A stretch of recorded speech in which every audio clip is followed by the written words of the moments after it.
That brings us to the halfway point of Global Champions League Round 2. In that late performance from the Stockholm Hearts, powered by H&M We Love Horses, puts them into the provisional lead, overtaking the Saint-Tropez Pirates, who, up until that final team, held on to that lead on 12 penalties. Now that right belongs to the Stockholm Hearts. The question now becomes, with the second half of the field to follow, how high can the Stockholm Hearts finish on a score of 10 penalties?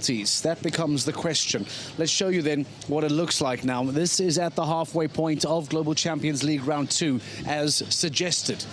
Stockholm Hearts, powered by H&M We Love Horses, now lead on 10. They climb, as we mentioned, just above the Saint-Tropez Pirates. Madrid in motion, some uncharacteristic penalties for them as they now find themselves on 18. And Prague Lions, this is the first big championship story of Global Champions League Round 2. In the so-called Big Five, that is Falkenswart United, Cannes Stars, the Prague Lions, the Shanghai Swans and Razorback International. Of those Big Five, you don't find only the Big Five in Africa, you find them here in Rome as well. In that Big Five, Prague Lions on 20 penalties are essentially the first team to blink, the first team to drop the ball. The question now becomes, what do the 4 remaining teams inside that group do? How do they respond? Because if fences fall, they lose the opportunity to cash in on their rivals not performing. However, if they jump double clears, if they perhaps only jump 4 and find themselves 16 penalties higher, they can start to make serious ground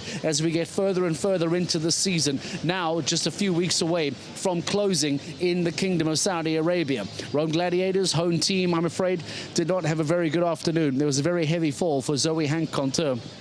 She managed to gingerly walk outside of the ring, so she is back on her feet. We'll get information as to how she is feeling, but at least she was able to get back up and walk out of the arena on her own. We'll give you some updates there. It meant that Eduardo had to perform only as an individual with the hopes of qualifying for the Longines Global Champions Tour Grand Prix later this weekend. We mentioned the Saint-Tropez Pirates. Well, they were holding on to that lead right until the end of the break, where the Stockholm Hearts went in and took that lead. Philipparts, young Thibaut Philipparts jumping 8, and Duarte Abra going on to jump superbly in that second round with a wonderful clear of his own to keep the team very much in the mix. How high will they finish? We aren't too sure. We catch up with the Portuguese rider. This is Duarte Abra. Duarte, I don't think I've ever seen you go in so focused and come out so relieved from a Global Champions League round. Just sum up the feeling that round gave you. It felt very good. You know, after some low moments, we appreciate more the highs. And today, after Vienna, it wasn't at all my show. I know I have a very good horse. I just have to give him the right ride for him to perform. And today, I mean, Dourados proved again his quality and his talent, and jumped really good. You went clear. For Thibaut, it was 12 faults. It shows how difficult this second round is, because, what was it, 8 double clears in the first round, but there's plenty of faults out there in the second. Yeah, always the second round always changes a lot in the teams and the results. You know, it's always a big track. Some of the horses, the first round that they jump at the show, they go straight into a 160 round, so it's very demanding, and that's all the teams. And when I put Dourados on this second round, is really that I trust a lot on him, and I know we can deliver a good round and step up a few places. That's what we hope normally. For the team as a whole, for Saint-Tropez Pirates, it's been a up and down season this year. You've had your highs in Cannes winning and some low points as well. Now looking ahead to the GC playoffs in Prague, what are the aims and what are the achievements the teams are looking to make? We have a good team. We had, I think we are the only team that had 2 eliminations. We had a win, so it was all up and down.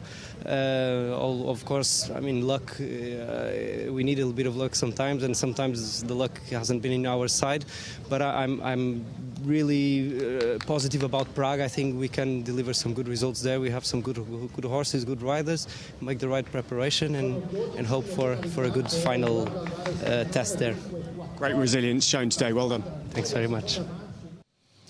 If you recall what took place in Vienna in the previous stage with Duarte and Dourados coming off the saddle, falling on the Dourados horse just before the round even got underway, in fact, and here coming back on to jump a wonderful clear. We don't often speak enough about the mental strength of show jumping, to be able to go back home on the Monday morning, get back to work, come back to another show, have the bravery, have the mental strength to get back up quite literally on the horse and then jump this clear. It's exactly why show jumpers exhibit some wonderful, wonderful skills both in and outside of the ring. That's a superb round from Duarte, jumping clear for the Saint-Tropez Pirates, who now find themselves in second place. We mentioned the fall of the rider from Mexico Amigos, I beg your pardon, Zoe Hank Conteur. We managed to catch up with her newly announced husband, Carlos Encarrero, to give us some updates on how she's feeling. Carlos, obviously a difficult second round for Mexico Amigos for Zoe. Just give us an update on how she is. You've just seen her, you've just spoken to her. Yeah, she's okay. You know, just one of those accidents that happen in our sport. I think her foot slipped out of the stirrup, and she has quite a sensitive mare. So then she just went to one side, Zoe went to the other. Both okay. And obviously crucial horse and rider okay for the team now. Really a frustrating round with the elimination. Yeah, it was a tough blow. We actually had a very good first round. I opted out of the second round because I have quite a new horse. And Eduardo and Zoe have both been on a good way with both of these horses. But, you know, that's the sport and anything can happen. So we'll fight for it next time. Thanks so much for giving your time. Thank you. Thanks, Carl. It's some good feedback from Carlos Encarrero, just confirming for us that Zoe is indeed okay. Foot coming out of the stirrup, it seems, and because of that sensitive mare, unfortunately coming out of the saddle, but she is okay, which is good news. Scandinavian Vikings are next in the ring. We are continuing as the sun begins to set here on a late October's afternoon. Some long shadows developing over Cerco Massimo. We return for the second half of Global Champions League Round 2. Scandinavian Vikings are next in the ring.